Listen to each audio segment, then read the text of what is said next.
Hi! Welcome to my channel. This is Angelica May's Vlog. For today's video, pupunta tayo dito sa Jolly Waves sa Calapan City, Mindoro. And of course, kung hindi ka pa nakasubscribe sa aking YouTube channel, please subscribe to my YouTube channel, give this video a thumbs up, and click the notification bell para ma-notify kayo sa mga bagong video na ma-upload ko kagaya nito. So tara! Hi! Ito nga at nakababa na kami sa parking and nandito muna ako sa labas ng Jolly Waves at naglibot-libot. And ito nga at nandito na ako sa may ticketing area wherein dito kayo magbabayad. And ngayon guys, ilibot and hapyawan ko lang kayo ng kanilang receiving area dito sa Jolly Waves. So ito nga at nakapagbayad na ako. And dito guys, bibigyan nila kayo ng wristband. So ang fee pala dito sa may Jolly Waves ay nakakahalaga ng 299 per head. Ganon ang presyo sa adult and ganon din sa kids, and free ang birthday celebrant dito.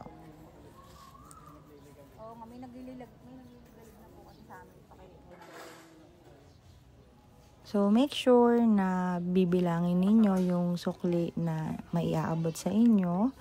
Then, wag niyong kakalimutan yung resibo din na ibibigay sa inyo kasi ipe-present nyo to doon sa my guard. And yun nga pala guys, nandito na kami sa entrance papasok. I-check nila lahat ng gamit ninyo wherein bawal kayo magdala ng mga alak, matatalas na bagay like kutsilyo, baril, and yung makakapanakit sa ibang guests. And bawal din dito yung rechargeable na mga mini video okay. Kasi doon sa loob ng resort, meron silang sariling video okay.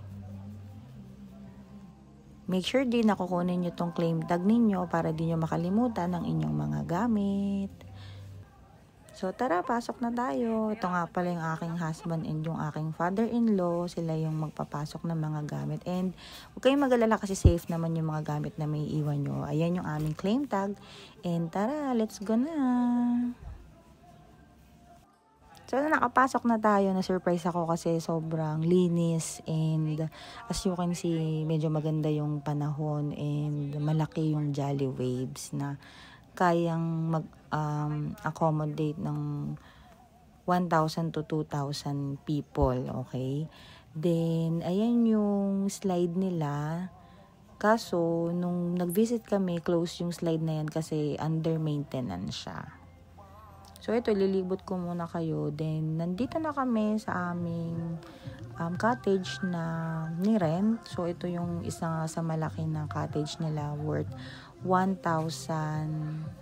pesos. So, ito yung paligid ng cottage namin. May maliliit na cottage din na pwede pang small family. Kami kasi is inabot ng 18 packs. So, ayan, libot-libot muna tayo.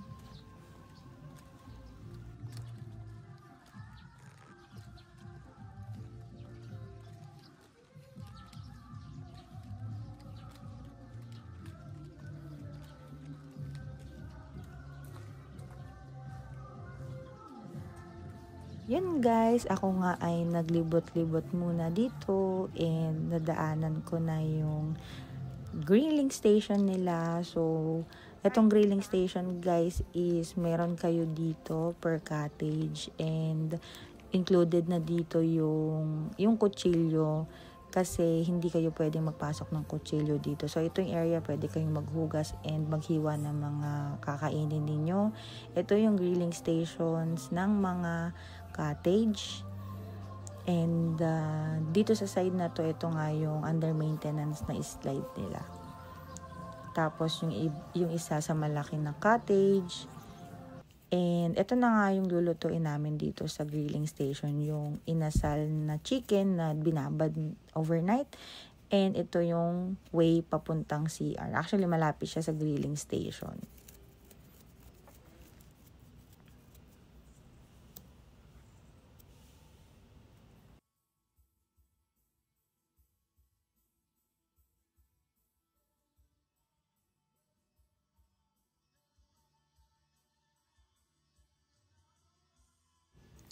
Ngayon at nandito na tayo sa pool area. Nandito yung wave pool, yung kanilang waiting area, then yung kiddie pool. And I'm sure mag-i-enjoy dito ang inyong mga bagets dahil meron silang 3 klase ng slides. And safe din dito yung mga bata dahil 2 feet lang itong pool na to. Meron silang active na lifeguard na nagbabantay sa mga bata. And meron kayong perfect view habang kayo ay nagsuswimming.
Ito nga, tapos nang mag-countdown ng 1 minute yung wave pool, then eto na, nagsisimula na yung wave dito sa area ng wave pool. So, as you can see, pupunta yung mga bata and ibang mga adult dito para maranasan and ma-experience nila yung waves. So, make sure na, syempre, sasamahan niyo yung mga bata and ito yung buong resort. And meron din pala ditong side na pwede kayong mag-rent ng yan, salbabida. Tapos, anod-anod lang kayo doon sa pool na to. So, ito lang yung sa side ng kiddie pool and doon sa side ng bridge. Malapit sa mga cottages.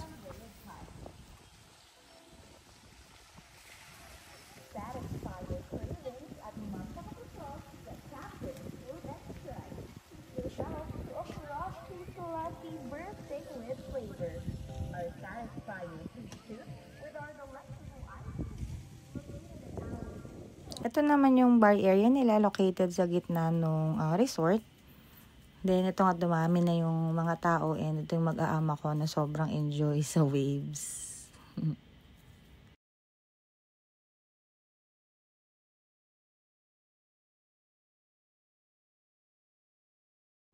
Nakakaaliw dito sa Jolly Waves dahil every 4 PM meron silang Zumba time doon sa wave pool. So, pwede nyong sabayan habang nandun kayo sa waves and pwede nyo siyang sabayan kahit saang parte kayo doon sa resort kasi visible naman yung malaking screen nila.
At sobrang ang aliw na aliw ako dito dahil sumasayaw at sumasabay din yung mga staff nila. So kaya pala sobrang fit and sobrang jolly ng mga staff dito.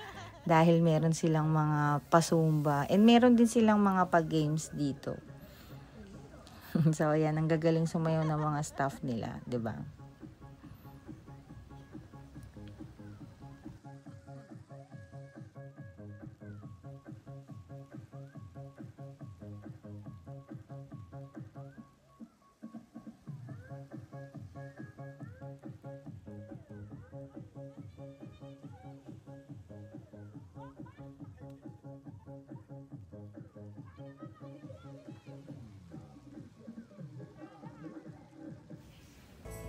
So, isang paalala na bawal mag-smoke dito kasi smoke-free sila. Pero, meron silang area dito na pwede kayong mag-smoke. Yun yung malapit sa may grilling station.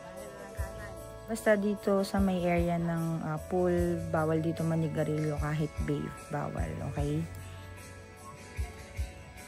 Ito na nga yung kanilang bar area na located doon sa gitna ng Jolly Waves doon sa may malapit sa may wave pool.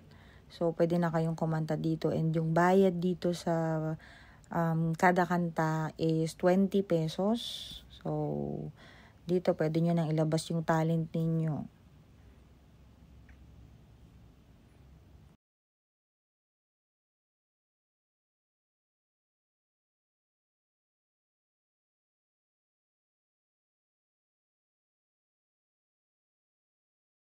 As you can see guys, nagmamadali na tong asawa at anak ko na makapunta sa wave pool dahil every 5 p.m. naman meron sila ditong foam party celebration dun sa wave pool. So as you can see yan, excite na yung anak ko na makapunta dun sa pool.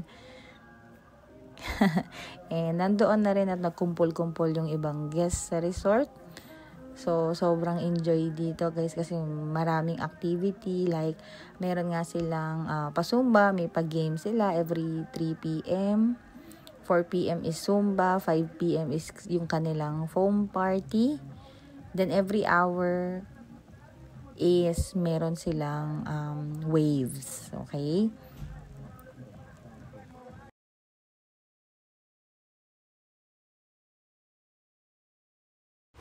Other fees and information na dapat nyong malaman sa Jolly Waves is nasa pinakadulo ng video. So, just keep on watching guys.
Yan nga, at wala naman ako masabi sa experience namin dito dahil sobrang nag-enjoy naman yung buong family ko. And lalo na yung birthday celebrant namin na bunso kong anak. And ito nga yung video pa na meron ako. And gusto ko lang i-compliment din yung service nila dito, and yung mga staff is very accommodating sila. Then, mababait sila. And meron din pala dito wherein sa screen babatiin yung mga birthday celebrants. So, ito yung celebrant that time. And of course, inabot na kami ng hapon. Sa sobrang enjoy ng mga bata. And dito na kami inabot din ng dinner. And ililibot ko pa kayo kasi ang ganda talaga ng view dito kasi sobrang open area sila and sobrang laki nga ng resort. And magaganda yung ilaw. Kada cottages na meron ng mga nag-rent and yung mga nag-swimming is sobrang makikita nyo pagod na pagod sa sobrang enjoy dun sa waves and mga activities nila dito. Then, ito nga at malapit na kaming umuwi and dumaan na rin ako dito sa bridge area para makita ninyo yung view kapag gabi.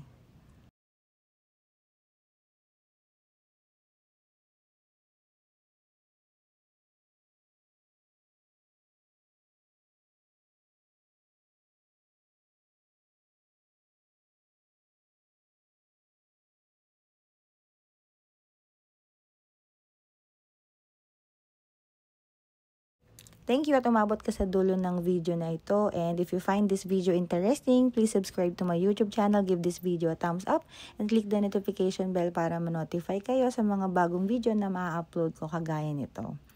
Thank you so much for watching, guys. See you on my next vlog. Bye!